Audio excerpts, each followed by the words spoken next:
વડોદરાના અટલાદરા ખાતે પૂજ્ય મહંત સ્વામી મહારાજના 92મા જન્મજયંતિ મહોત્સવ અંતર્ગત એક ઐતિહાસિક સિદ્ધિ હાંસલ કરવામાં આવી છે. આંતરરાષ્ટ્રીય બાલમંચ દ્વારા આયોજિત આ વિશેષ કાર્યક્રમમાં 12,723થી વધુ બાળકોએ એક સાથે હિન્દુ શાસ્ત્રોના શ્લોકોનું મુખપાઠ કરીને નવો ગિનીસ વર્લ્ડ રેકોર્ડ પ્રસ્થાપિત કર્યો છે. 2 ફેબ્રુઆરી 2026ના રોજ યોજાયેલા આ ભવ્ય સમારોહમાં બાળકોની શિસ્ત અને ભક્તિભાવે ઉપસ્થિત સૌ કોઈને મંત્રમુગ્ધ કર્યા હતા. આ કાર્યક્રમમાં BAPS સંસ્થાના વડા પૂજ્ય મહંત સ્વામી મહારાજની પ્રત્યક્ષ ઉપસ્થિતિમાં ગિનીસ વર્લ્ડ રેકોર્ડના પ્રતિનિધિ દ્વારા સત્તાવાર પ્રમાણપત્ર એનાયત કરવામાં આવ્યું હતું.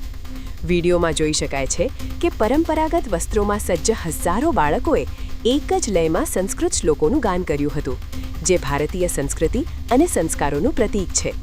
સંસ્થાના પદાધિકારીઓ અને ભક્તોએ આ સિદ્ધિને બાળકોના પરિશ્રમ અને ગુરુની કૃપાનું પરિણામ ગણાવ્યું છે. આ ગૌરવશાળી પ્રસંગે વિવિધ ક્ષેત્રના મહાનુભાવો પણ ઉપસ્થિત રહ્યા હતા અને બાળકોની આ અસાધારણ સ્મૃતિશક્તિને બિરદાવી હતી.